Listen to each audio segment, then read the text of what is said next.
자, 이번엔 2차 부등식을 풀어보자. 자, 2차 부등식은 철저하게 그래프로서 푸는 거야. 선생님이 앞에 부등식의 성질을 할 때도 얘기했지만 이 단원의 핵심은 그래프로 부등식을 풀기야. 근데 2차 부등식이니까 당연히 이 그래프는 2차 함수의 그래프여야 되겠지. 그래. 그래서 2차 함수의 그래프를 가지고 2차 부등식을 푸는 거야. 뭐 어려운 얘기는 아니야. 이미 2차 방정식에서 2차 함수하고 2차 방정식의 관계, 그래서 교점이 근이고 뭐 이런 거 있었잖아. 그래서 또 여기서도 교점을 기준으로 해서 그 부등식을 판단해낼 거야. 첫 번째 이런 거 봐보자. ax 제곱 플러스 bx 플러스 c가 0보다 크다 이렇게 생겨 있는 경우. 그러면 이때는 어떻게 할 거냐면 y는 ax의 제곱 플러스 bx 플러스 c라는 그래프하고 y는 0이라는 그래프를 가지고 이 빨간 그래프가 파란 그래프보다 작은 부분, 봐봐, 이쪽이 파란 거고 여기가 빨간 부분이잖아. 작은 부분을 만족하는 x의 범위를 찾으면 되는 거야. 근데 요 빨간 y는 0이 뭐야? x축이지. 아, 얘는 포물선을 나타낼 거고. 그래서 요런 형태의 문제는, 요런 거는 포물선과 x축과 관계야. 관계를 잘 보면 돼. 자, 예를 들어서 확인해 볼게.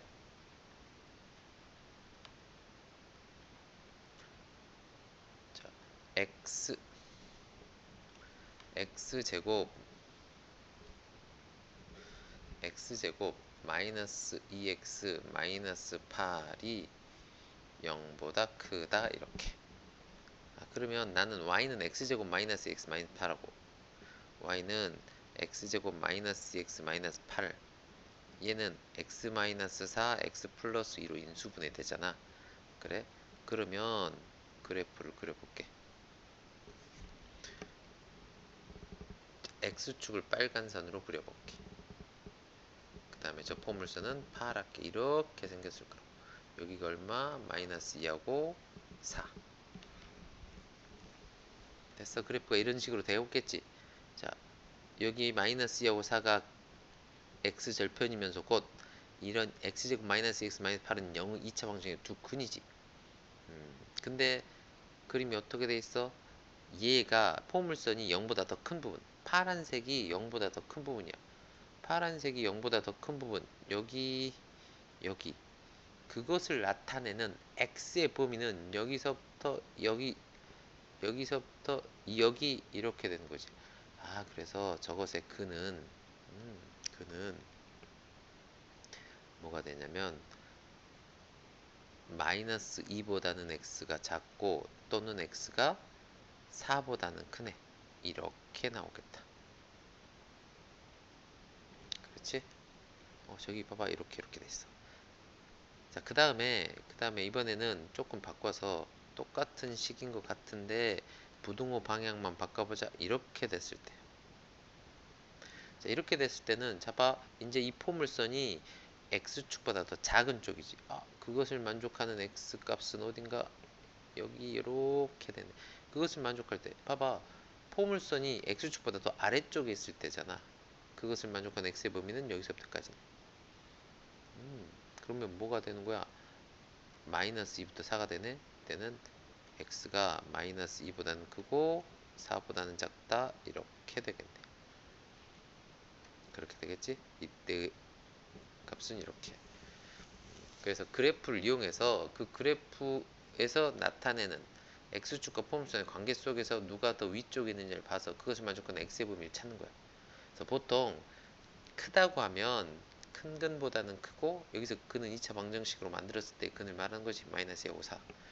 큰 근보단 크고 작은 근보단 작다 이렇게 외우고 있으면 큰일 나. 그럼 뜬금없이 또 이런 것도 이렇게 쓴단 말이야.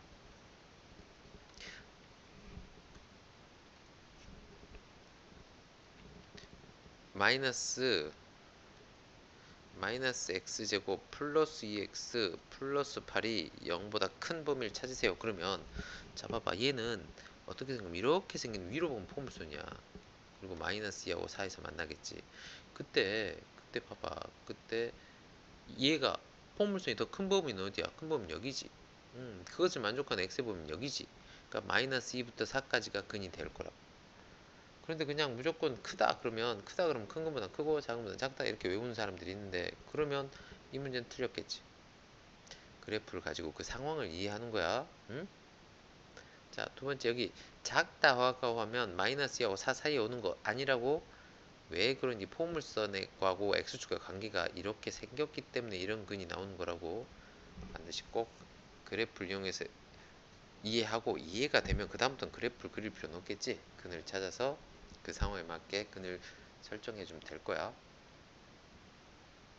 반드시 처음에는 그래프를 이용해서 구하는 거고. 그래. 그러면 이번에는 이제 두 번째는 어떤 거냐면, 첫 번째는 포물선과 x축과의 관계였어. 포물선과 x축과의 관계였는데, 여기 포물선과 x축과의 관계.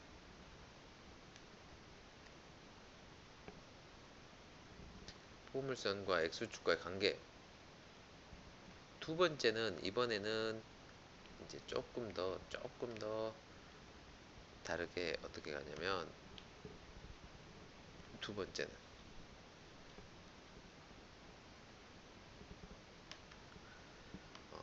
ax의 제곱 플러스 bx 플러스 c가 mx 플러스 n보다 크다, 이런 경우.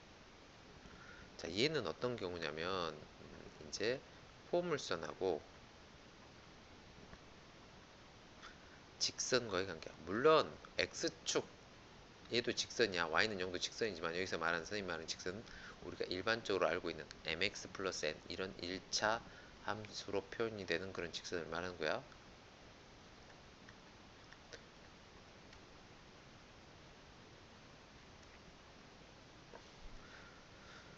자, 이것도 그러면 예를 들어서 한번 해볼게. 자, x제곱 마이너스 3x 마이너스 5 얘가 마이너스 x 플러스 3보다 클 때 그것을 만족하는 x의 범위를 구하세요. 이거야. 그것을 만족하는 x의 범위. 그러면 얘는 x제곱 마이너스 3x 마이너스 5하고 마이너스 x 플러스 3하고 그려가지고 그래서 자, 포물선을 파란색으로 해볼게. 이렇게 생긴 놈하고, 자, 직선은 빨간 걸로 해볼게. 이렇게 생겼을 거래. 그러면 난 여기를 알파라 하고 여기를 베타라 해볼게. 이 알파하고 베타를 보니까 지금 파란 놈이 포물선이잖아. 포물선이 빨간 직선보다 더 큰 부분이어야 돼. 그러면 그때 그것을 만족하는 여기지, 여기하고 여기잖아. 빨간보다 더 위쪽에 있는 거. 그렇지?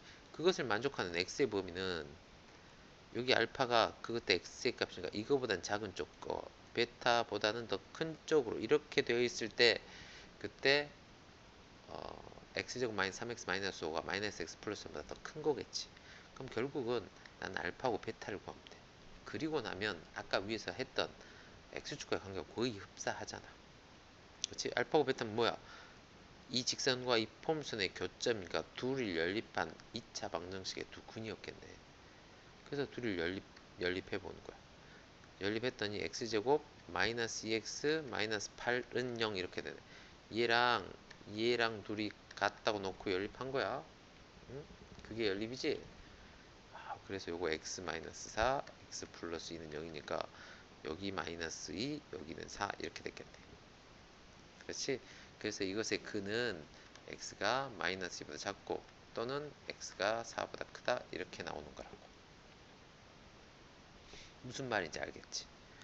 마찬가지 이제 반대되는 개념. 요 등호가 요렇게 바뀌었을 때면 요 밑에 부분을 따지는 거잖아. 요 밑에 부분. 그렇지? 그러면 이제 요 사이의 값을 말한 거지. 마이너스 2보단 크고 4보단 작다 이렇게 올 거야. 그렇겠니? 뭐 어려운 거 없어. 그래프를 그리고 그래서 그 교점을 찾고 그래서 그것을 만족하는 범위를 이해하고 하면 돼. 그러겠네.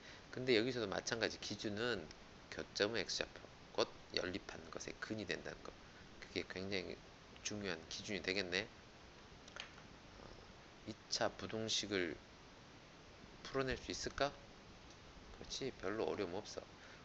근데 여기다 또 뭐가 이렇게 절대값이 붙고 가우스가 붙고 뭐 그럴 수가 있어. 그러면 절대값이 붙으면 또 분류해 주면 돼. 가우스가 붙어도 또 정수 부분을 기준으로 분류하면 되잖아. 그렇게 나와야 돼. 그리고 그 다음에 그래프가 나와 있는 문제가 있을 수 있단 말이야. 그래프가 나와 있는 문제는 굉장히 기뻐해야 돼. 왜? 그래프는 이미 크고 누가 더 크고 누가 더 작고를 이미 눈으로 보여주는 거잖아. 더 쉽겠네. 얘는 지금 이런 문제들은 아직은 모르잖아. 글로만 세워져 숫자로만 써져 있어서 누가 더 크니 누가 더 작은지 모르지만 그래프를 이렇게 그려놓으면 어디가 크고 어디가 작은지 눈에 확 보이잖아. 그렇게 찾으면 되는 거니까 어려워하지 말고 문제를 통해서 정확히 이해할 수 있도록 하자.